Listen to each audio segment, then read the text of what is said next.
Hello guys, welcome back to my Vartika Rajput motivation video. आज आप लोगों के लिए एक ऐसी वीडियो लेकर कर आई हूँ। शायद आप लोगों ने टाइटल देख करके समझ तो गए ही होंगे कि मैं आप लोगों को किस का वीडियो आज मैं बताने जा रही हूँ। जी हाँ, एक ऐसी लड़की जिसके लिए स्कूल की ड्रेस कम से कम उसके नज़र में 100 करोड़ की थी। जी हाँ, एक ऐसी ही लड़की। नमस्ते, मेरे चैनल में स्वागत है। मेरे चैनल का नाम है वर्तिका राजपूत मोटिवेशन वीडियो। आपको कैसी लगी है प्लीज़ मुझे ज़रूर बताएं और ये वीडियो ज़रूर ध्यान से देखें। उन बच्चियों के लिए है जो बिल्कुल भी पढ़ाई नहीं कर पाती है, सिर्फ पढ़ाई उनके लिए एक सपना ही रह जाता है। जी हाँ, दूसरे के बच्चों को देख करके वो बच्चे बिल्कुल एक कोने में तलक करके बैठे रहते कि काश हम भी पढ़ते, काश हम भी स्कूल जाते, काश हमको भी ऐसी यूनिफॉर्म पहनने के लिए मिलती, ऐसा बैग हमें पहनने के लिए मिलता, ऐसी गाड़ी हमें लेने के लिए आती, या फिर हम एक जुड़ होकर के उसमें स्कूल जाते हैं। ऐसी ही एक लड़की की कहानी जिसके लिए स्कूल की ड्रेस 100 करोड़ रुपए से कम नहीं थी।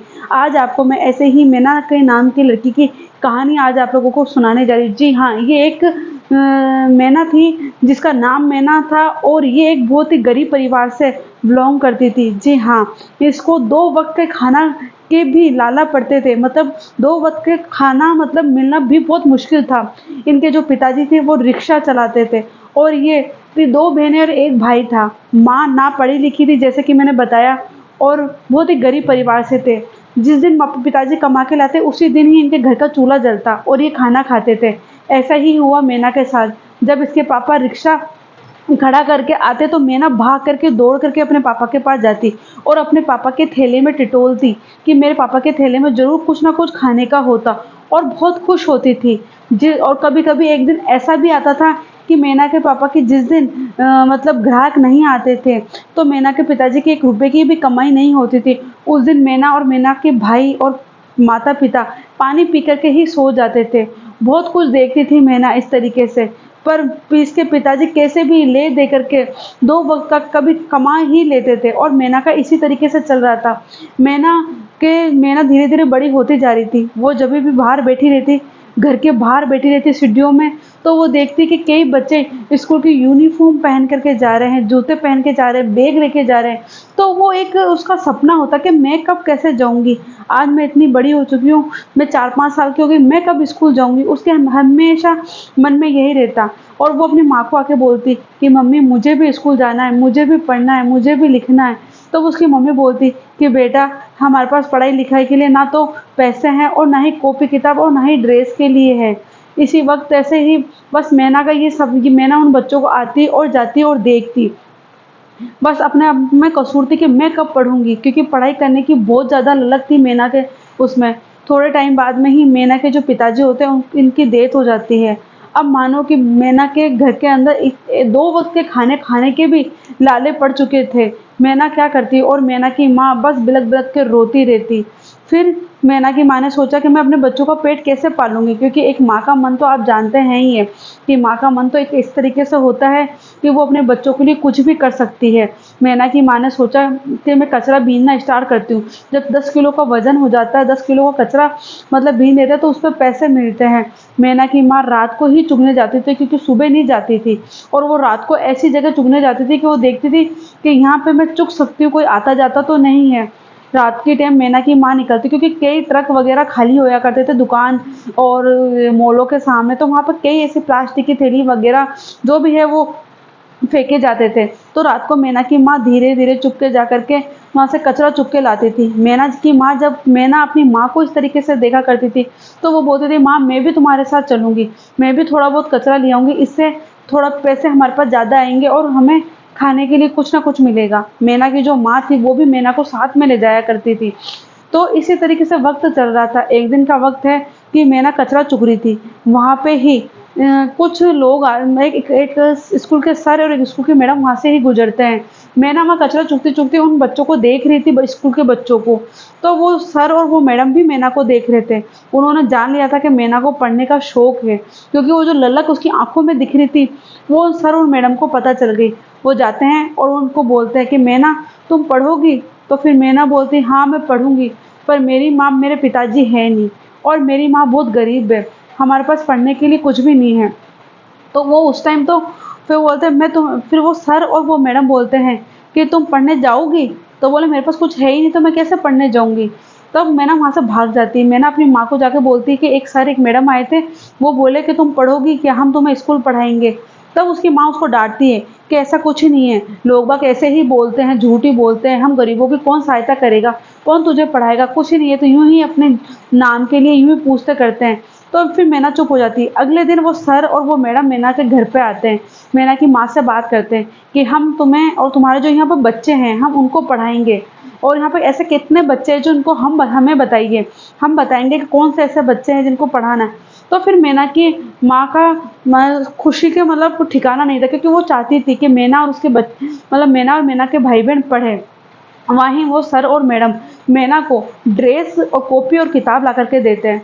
तब स्कूल में जब जिस दिन मैना ये ड्रेस पहन के जाती है, तब उसको वो ये इसको ये होता है कि कम से कम वो ड्रेस उसको यूँ लगती है जैसे 100 करोड़ की ड्रेस हो।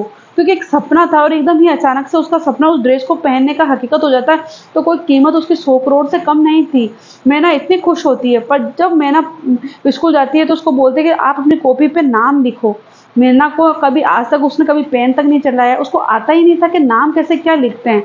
तब फिर वहाँ के टीचर ने उसको ये बताया नाम लिख के दे के मैना ये नाम तेरा है। तो मैना का ना उसको नाम अपने नाम को ऐसे कॉपी पे देख के बहुत खुश होती है और मैना की पढ़ाई में इतनी दिलचस्पी होती है कि वो इतने अच्छे मार्क्स लाती है 10th क्लास में भी। तो ये देख कर के वहाँ के सर और मैडम उसको और ज़्यादा सपोर्ट करते हैं और 12th क्लास भी बहुत अच्छी तरीके से वो पास करती है। तो सर और मैडम की बदौलत वो स्कूल जाने का उसका सपना पूरा होता है और फिर वो 10th क्लास अच्छे नंबर से पढ़ाई करती है और दूसरी बार फिर वो 12th क्लास भी पढ़ाई करती है। वहाँ के जो टीचर वगैरह था वो सपोर्ट करने लगे। तब मैना ने ऐसे बोला अपने सर को और मैडम को कि आपने जैसे हमारे लिए कुछ किया है, वैसे ही हमारी झुग्गी झोंपड़ी में इतने सारे बच्चे हैं जो पढ़ना चाहते हैं, मेरे जैसे सपना देखते हैं कि हम पढ़ लिख कर के ये बने, पर वो पढ़ नहीं पाते गरीबी के कारण। तो आप उन लोगों को उन बच्चों को भी सपोर्ट करें। तब फिर वहाँ के जो टीचर और वो यहाँ के वो थे, वो वहाँ जा कर के बच्चों को कुछ टीचरों को और शामिल किया और बच्चों को वो पढ़ाने लगे। जैसे शाम की स्कूल होती थी 2 या ढाई घंटे की, तो वो वहाँ के बच्चों को पढ़ाते। इसी तरीके से मैना को भी अपने घर का खर्चा चलाना था, तो मैना ने ट्यूशन पढ़ाना स्टार्ट करा बच्चों को और वो उन बच्चों की भी हेल्प करती थी जो बच्चे नहीं पढ़ पाते थे। इसी तरीके से मैना ने सोच लिया था कि मैं इतने अच्छे नंबरों से पास हुई हूँ, तो मैं ज़रूर कुछ ना कुछ कर ही पाऊँगी। और मैना ने बोला कि मैं पढ़ लिख करके मुझे पुलिस ऑफिसर ही बनना है, क्योंकि मैना का जो सपना था वो पुलिस ऑफिसर का ही था। और मैना ने सोचा कि चाहे कुछ भी हो जाए मैं जी जान लगाऊंगी, पर मैं एक पुलिस ऑफिसर बनूंगी और इन बच्चों की और इनकी सबकी मैं इस तरीके से सहायता करूंगी। जहाँ मैना के पास में 2 वक्त के खाने के भी नहीं थे, वो कई बार तो पानी पी करके ही वो और उसके पापा मम्मी सो जाते थे। भूख के कारण उसका पेट उसका कालजा इस तरीके से चिपक जाता था। किसी चाय की दुकान में से भी जाती सामने से, तो उसकी तड़प होती थी कि 1 कप चाय और 1 ठोस मुझे मिल जाए खाने के लिए, पर वो भी नसीब नहीं थी मैना को। जब मैना पढ़ने लगी, ट्यूशन के बच्चों को पढ़ाने लगी, तो उसने सबसे पहले अपनी माँ का जो कचरे बीनने का काम था, उसको बंद करवाया और उसने अपने भाई-बहनों को भी पढ़ाने के लिए भेजा और थोड़ा बहुत सपोर्ट उसके जो टीचर वगैरह थे, उन्होंने भी किया उसको।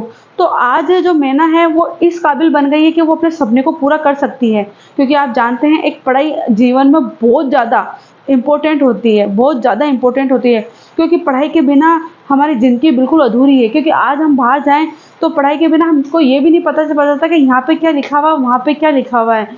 तो पढ़ाई एक मतलब एक सफलता का ऐसा ज़रिया है, बोलते हैं ना सफलता जब ही मिलती है जब तक हम हमारी ज़िंदगी के अंदर संघर्ष नहीं कर ले। सफलता का दूसरा नाम ही संघर्ष होता है। तो अगर मैना अच्छी पढ़ती नहीं, लिखती नहीं, तो शायद उसके सर और वो मैडम हैं, वो भी सपोर्ट नहीं करते। पर हमें हमारे जीवन में ऐसा देखना चाहिए, हमें सपोर्ट करना चाहिए। इन बच्चों को पढ़ाना चाहिए, लिखाना चाहिए, आगे बढ़ाना चाहिए। मैं हर को ऐसे ही बोलती हूँ कि उन लोगों को सपोर्ट करो, उन लोगों को ज़्यादा से ज़्यादा वो करो कि वो लोग बच्चे ऐसे पढ़ सकें, लिख सकें और अपने सपने को साकार कर सकें। ये बहुत बड़ा एक चीज़ होता है कि हम दूसरों को बच्चों को पढ़ाने के ऊपर ध्यान दें। तो अगर मैना अगर पढ़ती नहीं, लिखती नहीं, तो वो अपने सपने को शायद पूरा नहीं कर पाती और वो इसी तरीके से 2 वक़्त के खाने के भी उसके लाले पड़ देते और वो उसको वो भी खाने के लिए नहीं मिलते। तो ये ऐसे कई हमारे भारत में आज भी बच्चे आपको मिलेंगे कि वो कचरा चूकते रहते हैं। मैं सही बताऊँ ना, कभी अगर मैं बाज़ार वग़ैरह जाती हूँ ना, तो इतने छोटे-छोटे बच्चे को, मतलब एक इतनी सी बच्ची होगी, उसकी गोदी में वो बच्चा होगा और वो चुगती रहेगी, कचरा-वचरा चुगती रहेगी। मैं देखती की देखती ही रह जाती हूँ। तो इन लोगों, उन बच्चों के लिए कुछ ना कुछ करना चाहिए हमें। हमें उनको पढ़ाने के लिए कुछ ऐसी संस्थाओं को सपोर्ट करना चाहिए, उन संस्था को बोलना चाहिए कि भई यहाँ आप जाकर के इन बच्चों को पढ़ाएँ, ताकि इनका जो भविष्य है उज्ज्वल हो सके और वो भी आगे जाकर के वापस वही ज़िंदगी ना गुज़ारे कि उनको कचरा चुगना है, या वो कहीं पे नाली के पास में बैठे हैं, या फिर वो मतलब इतनी गंदी तरीके से बैठे हैं, क्योंकि उनको कोई पता ही नहीं कि पढ़ाई-लिखाई क्या चीज़ होती है।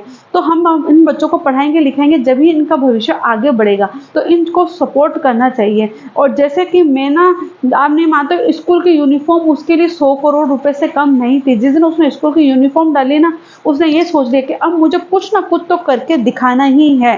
तो मैंने ना वो करके दिखाया। अभी वो पढ़ रही है, लिख रही है, पर उसने अपनी माँ को भी सपोर्ट किया। तो इस तरीके से हर बच्चों को पढ़ाएँ। तो आपको मेरी ये वर्तिका राजपूत मोटिवेशनल वीडियो कैसी लगी?